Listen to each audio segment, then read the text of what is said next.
Hi hello friends, welcome back to my channel. இன்னைக்கு என்ன video பார்க்க போகிறோன்னா, நம்ம சப்ஸ்கிரைபரில் ஒருத்தவங்க கப் கேக் ரெசிபி போடுங்க சிஸ்டர் அப்படின்னு சொன்னாங்க. அந்த வீடியோ தாங்க இன்றைக்கி பார்க்க போகிறோம். கப் கேக் ரெசிபி வந்து இன்றைக்கி வந்து நான் பனானா கப் கேக் பண்ணியிருந்தேன். ஸோ அந்த வீடியோ தான் இன்றைக்கி வந்து நீங்கள் பார்க்க போகிறீங்க. இல்லை உங்களுக்கு வந்து நெக்ஸ்ட் ஏதாச்சும் கேக் ரெசிபி வேணால் கமெண்ட்டில் வந்து சொல்லுங்கள். கண்டிப்பாக அந்த ரெசிபி நான் வந்து போஸ்ட் பண்ணுறேன். உங்களுக்கு என்னோட சேனல் பிடிச்சிருந்துச்சுன்னா சப்ஸ்கிரைப் பண்ணிக்கோங்க. இந்த மாதிரி நிறைய வீடியோஸ் நீங்கள் பார்க்கலாம். அதே போல் வீடியோ வந்து ஸ்கிப் பண்ணாமல் பாருங்கள். அப்போ தான் வந்து உங்களுக்கு வந்து புரியும். வாங்க வீடியோக்குள்ளே போகலாம். ஃப்ளார் வந்து 250 ml கப்பில் வந்து நான் வந்து எடுத்திருக்கேன். மைதா ஃப்ளார் எடுத்திருக்கேன். நீங்கள் வந்து ஹெல்த்தியாக செய்யணும்னு நினச்சிங்கன்னா நீங்கள் வந்து மைதாவை ஸ்கிப் பண்ணிவிட்டு கோதுமை கூட சேர்த்துக்கலாம். நெக்ஸ்ட்டு பேக்கிங் பவுடர் வந்து 1 டீஸ்பூன் எடுத்திருக்கேன். நெக்ஸ்ட் வந்து பேக்கிங் சோடா 1/2 டீஸ்பூன்.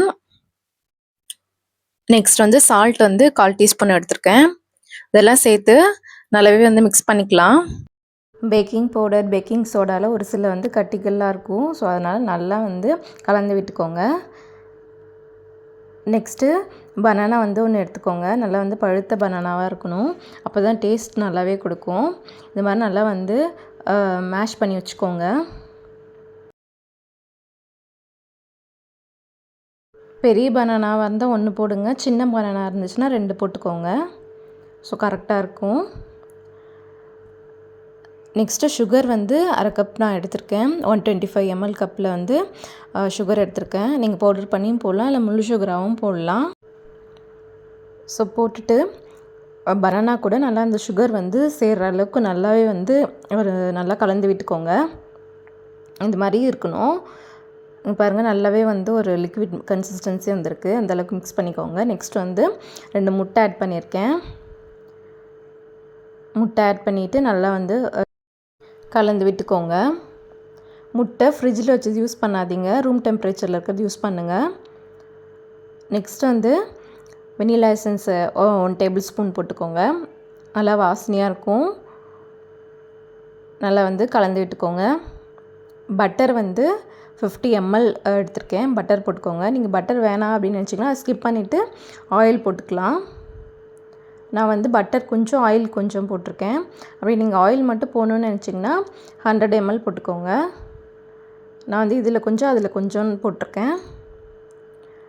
போட்டுட்டு நல்லா வந்து கலந்து விட்டுக்கோங்க. இப்போது ரெண்டுத்தையுமே நம்ம வந்து மிக்ஸ் பண்ண போகிறோம். இப்போ மாவு நம்ம எடுத்து தனியாக வச்சுருந்தோம்ல, அதை நல்லா சலிச்சிட்டு நம்ம சேர்க்குறோம். நல்லா கலந்து விட்டுக்கோங்க. ஒரே பக்கமாக கலக்கணும். கலந்துட்டு கொஞ்சம் கொஞ்சம் பேட்சாக வந்து சேர்த்து கலந்து விட்டுக்கோங்க. ஒரே பக்கமாகவே வந்து கலந்துக்கோங்க. அப்போ தான் வந்து சீக்கிரமாக வந்து மிக்ஸ் ஆகும். ஸோ நல்லா இது பாருங்கள். ரொம்ப மாவு வந்து கட்டியாகவும் இருக்கக்கூடாது, ரொம்ப தண்ணியாகவும் இருக்கக்கூடாது. பேட்ரு வந்து மிடில் ஸ்டேஜில் இந்த கன்சிஸ்டன்சியில் இருக்கணும். எடுத்துக்கிட்டால் அப்படியே ரிப்பன் ஒரே பக்கமாக வந்து ஃப்ளோட்டிங்கில் வரணும். ஸோ அடுத்தது கப்பை எடுத்துக்கலாம். கப்பை எடுத்து அதில் வந்து ஆயில் வந்து நான் வந்து க்ரீஸ் பண்ணி வச்சுக்கிறேன். க்ரீஸ் பண்ணி வச்சுட்டு அதுக்கப்புறம் பேட்டர் எடுத்து நம்ம செட் பண்ணிக்கலாம். கொஞ்சம் கொஞ்சமாக கப்பில் பாதி தாங்க இருக்கணும். ஏன்னா வந்து மாவு வந்து நல்லாவே வந்து பொங்கி வரும். ஸோ அதனால் நம்மளுக்கு வந்து 1/2 கப்பு வரையுமே ஊற்றிக்கலாம். ஊற்றிட்டு இது மாதிரி வந்து லென்ஸ்லாம் வந்து ரிமூவ் பண்ணிவிட்டு டேப் பண்ணி செட் பண்ணிக்கலாம். நான் வந்து ஓவன் வந்து முன்னாடி வந்து ப்ரீ ஹீட் பண்ணி வச்சுட்டு 10 மினிட்ஸு. இது மாதிரி உங்கள்கிட்ட சாக்கோ சிப்ஸ் இது மாதிரி நட்ஸு அப்படி இல்லைனா வந்து எந்த வித ஜாம் அந்த மாதிரி வச்சுருந்திங்கன்னா மேலே வந்து டெக்கரேஷன் கூட போட்டுக்கலாம். ஸோ நல்லாயிருக்கும் பார்க்க. ஸோ நான் வந்து 20 மினிட்ஸ் ஆச்சு எனக்கு ரெடியாக. நீங்கள் வந்து குக்கரில் கூட வைக்கலாம். முன்னாடியே ப்ரீ ஹீட் பண்ணிவிட்டு கேஸ் கட்டில் ரிமூவ் பண்ணிவிட்டு குக்கர்லேயும் வைக்கலாம். குக்கரில் வந்து 45 மினிட்ஸ் ஆகுங்க. பாருங்கள் சூப்பராகவே கப் கேக் வந்து நல்லாவே வந்து ரெடி ஆயிடுச்சு. இது நல்லா வந்து குள்ளன் ஆனதுக்கப்புறம் டிமோல்ட் பண்ணலாம். ஒரு 20 மினிட்ஸ் அப்படியே வச்சுருங்க. பாருங்கள் ரொம்பவே சூப்பராக வந்துருந்துச்சு. ஒட்டவே இல்லை கொஞ்சம் கூட. பாருங்கள் நல்லாவே வந்துருந்துச்சு. ஸோ பனானா டேஸ்ட்டு அந்த ஃப்ளேவர் நல்லா இருந்துச்சு. ரொம்ப சாஃப்டாக ரொம்ப ஸ்பாங்கியாக வந்துருந்துச்சு. ஸோ கண்டிப்பாக மறக்காமல் ட்ரை பண்ணி பாருங்கள்.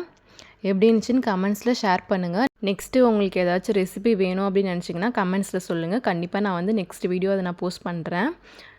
கண்டிப்பாக இந்த வீடியோ உங்களுக்கு ரொம்ப யூஸ்ஃபுல்லாக இருக்கும்னு நான் நம்புகிறேன். ஸோ நெக்ஸ்ட் வீடியோவில் பார்க்கலாம். கண்டிப்பாக சப்ஸ்கிரைப் பண்ணிக்கோங்க. தேங்க்ஸ் ஃபார் வாட்சிங் மை சேனல்.